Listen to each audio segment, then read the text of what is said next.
그 최근에 그 사도신경을 새로 번역해서 이제 외우는 데가 있죠. 그 뭐 벌써 몇 년 됐을 겁니다. 그래서 사도신경을 새로 주기도문도 그렇고 사도신경도 그렇고 좀 새로 번역해서 아마 할 겁니다. 통합 측도 그렇고 합동 측도 그렇고 제가 하는 걸로 알고 있거든요. 근데 물론 뭐 더 잘 번역해서 하는 건 뭐 상관없어요. 그건 뭐 좋은 겁니다. 그거를 뭐 굳이 뭐 잘못됐다 할 필요는 없습니다. 그래서 근데 이제 저는 이제 뭐 저뿐만 아니라 이제 뭐 이 주기도문이나 사도신경을 하도 그 예전 거를 그냥 뭐 수십 년 하다 보니까 이게 이제 아무래도 편하고 하니까 이제 그렇게 하는 거고 또 앞으로 뭐 더 시간이 가서 좀 더 정확하게 번역된 그 주기도문이나 사도신경이 이제 나오면은 그때 이제 서로 뭐 다시 하던가 이제 그렇게 할 수가 있을 것입니다. 자, 그래서 이제 지난번 이제 129페이지에 보면은 뭐 파스칼의 신앙 고백. 파스칼의 신앙 고백은 뭐 여러분이 한번 다 아실 거예요. 이거 뭐 파스칼이 자기 그 메모지에 이제 써놓고 했던 건데 그건 뭐 개인적으로 시간 될 때 읽어보시고. 4번 사도신경이 공예배에서 그러니까 파스칼은 로마 카톨릭 교인입니다. 그건 일단 알고 계세요. 카톨릭 교인입니다. 자, 사도신경이 공예배에 사용된 배경을 다음 글을 읽어보자. 그렇죠. 사도신경이 언제부터 이게 이제 사용이 되었느냐? 지금 이게 이제 여기 이제 나와 있는데 사도신경은 지금 보통 그 2세기나 3세기 이미 벌써 그때 사도신경의 그 형태가 이미 벌써 나와 있었어요.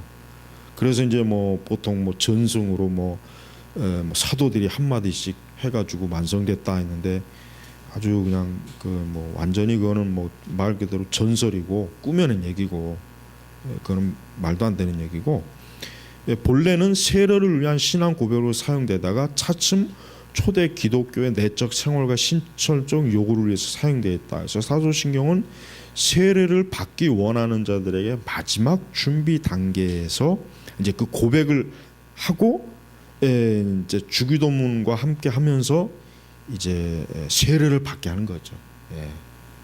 그러니까 쉽게 얘기하면은 세례 입교 문답용으로 초대교회 때 이제 사도신경을 쓴 거예요. 쓴 겁니다.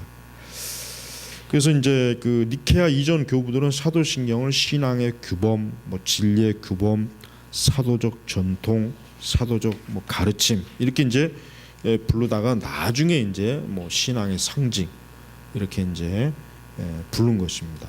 그러니까 사도신경이 모든 신앙 고백에 있어서 가장 사실은 역사가 오래된 거죠. 역사가 제일 오래된 거고 제일 사실은 간결하죠. 간결하고. 그러다가 이제 시간이 흐르면서 이제 그 좀 더 이단들이 많이 출현하다 보니까 좀 더 우리의 신앙 고백을 좀 정교화해야 되겠구나. 이런 필요에 의해서 이제 뭐 칼케톤이 니케아니 좀 더 후대로 나가면 이제 뭐 웨스터민스턴 그다음에 이제 하이델베르크 베일직 뭐 이런 것들이 나온 것입니다. 그러니까 우리가 어떤 사람들이 이런 주장을 하는 사람도 있어요. 뭐 성경만 있으면 되지 뭐 우리가 신앙 고백이나 이런 이렇게 무슨 필요가 있느냐 그런 사람들이 있는데 그 사람들이 굉장히 잘못된 거예요. 왜냐하면 사도신경이 왜 만들어졌느냐 하는 그 정확한 배경을 너무 무지한 거예요. 모르는 거예요. 그걸 무시하니까. 왜? 사도신경이나 신앙 고백을 만들어 놓지 않으면은 오히려 이단들에게 대처하기 굉장히 어려워져요. 이단들이 왜곡하는 기독교 교리에 대해서 이 신앙 고백이 신앙 고백으로 우리가 그 잘못된 것들을 하나하나 우리가 어때요? 드러낼 수가 있거든요. 근데 우리가 이런 신앙 고백을 없애자 이게 무슨 필요가 있느냐? 뭐 성경만 있으면 되지 그렇게 되면은 오히려 이단들에게 굉장히 불리합니다. 불리해. 이단들이 왜곡한 그 잘못된 신앙 고백과 교리에 속수무책으로 당할 수밖에 없어요. 그러니까 다 필요가 있어서 이렇게 생기는 거지. 뭐 뭐 우리보다 못해갖고 이런 거 쓸데없이 뭐 시간 남아가지고 뭐 이런 거 만드는 거 아니죠. 그러니까 사도신경을 저는 예배 때 고백하는 게 마땅하다고 생각합니다. 사도신경을 고백하는 게 마땅하지 사도신경 고백 안 하는 게 그게 뭐 더 뭐 예배가 뭐 순수하다 그거는 말이 안 되는 거예요. 그래서 사도신경은 크게 이제 세 가지잖아요. 삼위일체, 그다음에 독생자 이게 삼위일체, 그다음에 예수님에 대한 그 초자연적 탄생, 죽음, 부활, 또 성부, 성자, 성령.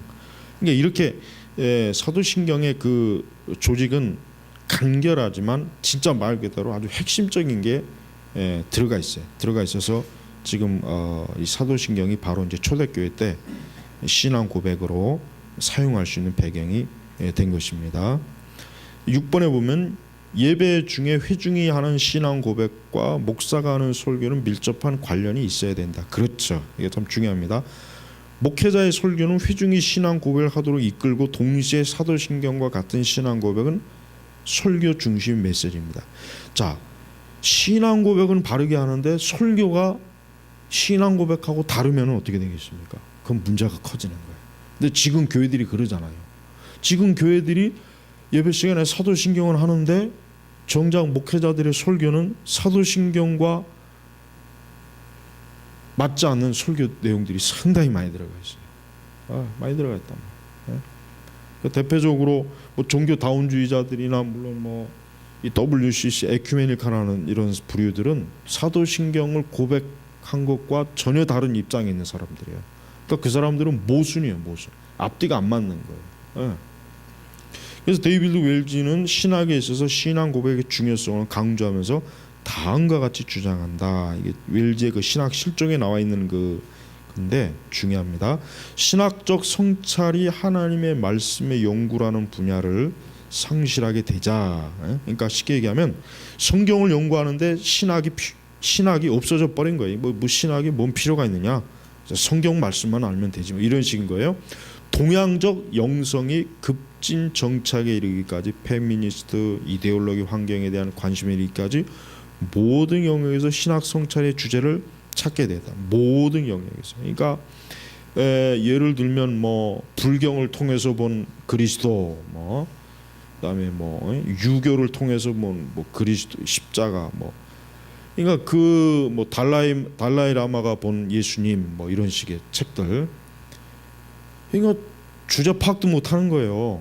아니 하나님도 믿지 않는, 성경도 믿지 않는 인간들이 무슨 예수님에 대해서 뭐 어쩌고 저쩌고 떠들고 뭐 기독교가 어쩌고 저쩌고 떠드냔 말이에요. 도울이 또 쓴 그 요한복음에 대한 것도 그렇고. 그러니까 뭐 쉽게 얘기하면 중구난방이 돼버린 거예요.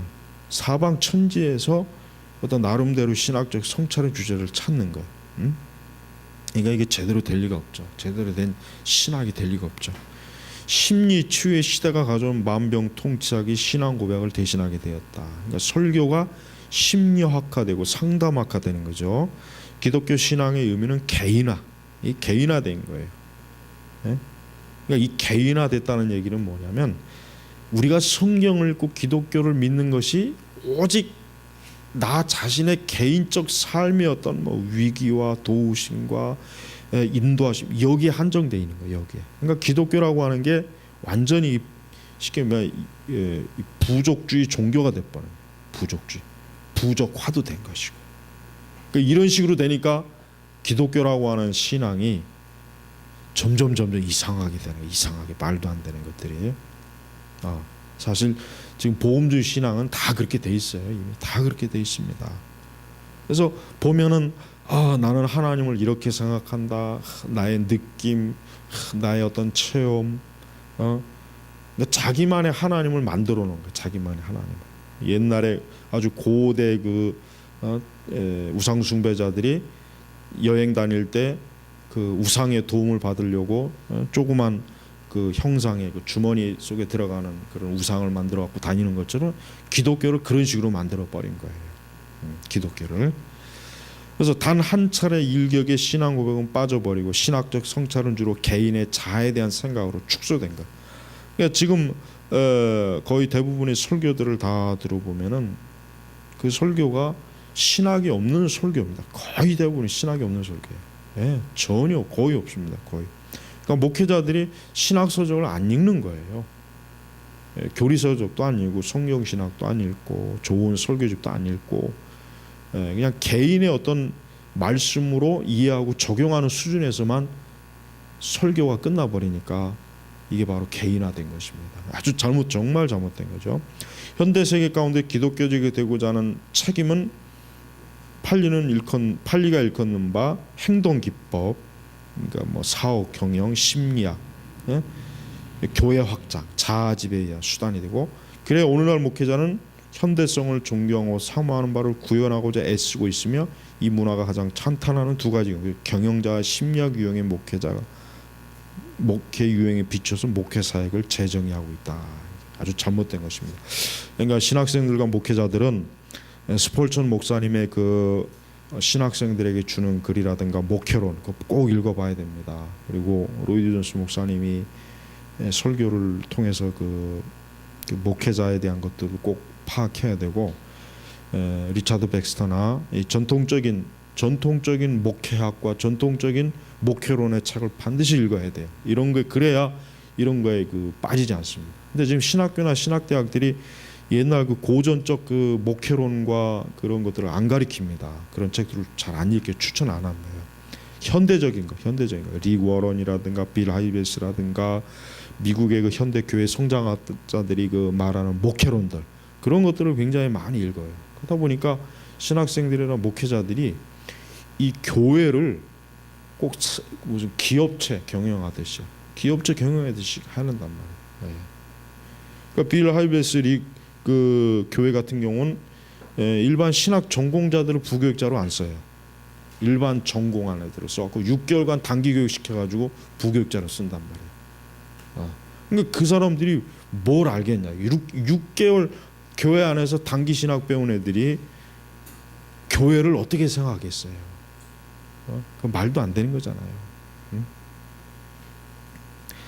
그래서 이 웰즈가 지적한 게 굉장히 이게 짧은 문장이지만 중요합니다. 이 웰즈의 책은 하여튼 다 읽어보면 좋아요. 신학생들은 웰즈의 책을 필히 읽어야 돼요. 필히.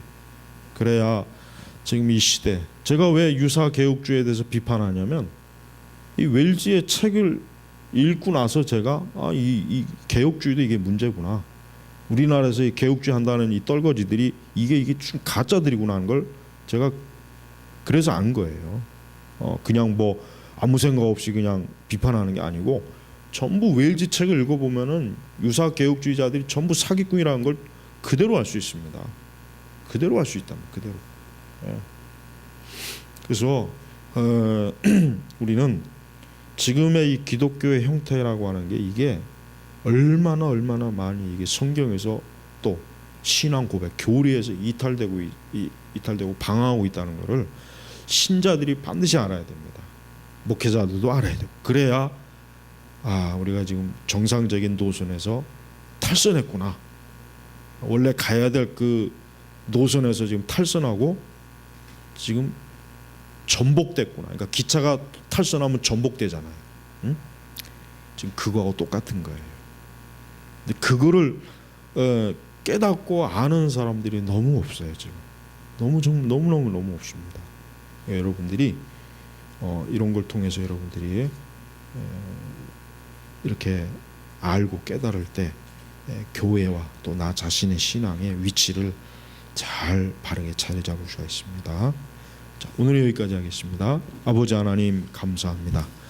우리가 성경의 말씀과 바른 신학의 노선에 참으로 정상적으로 잘 위치한 우리의 교회와 우리 자신의 신앙이 되도록 항상 늘 참 점검하고 돌아볼 수 있는 지혜를 주시옵소서.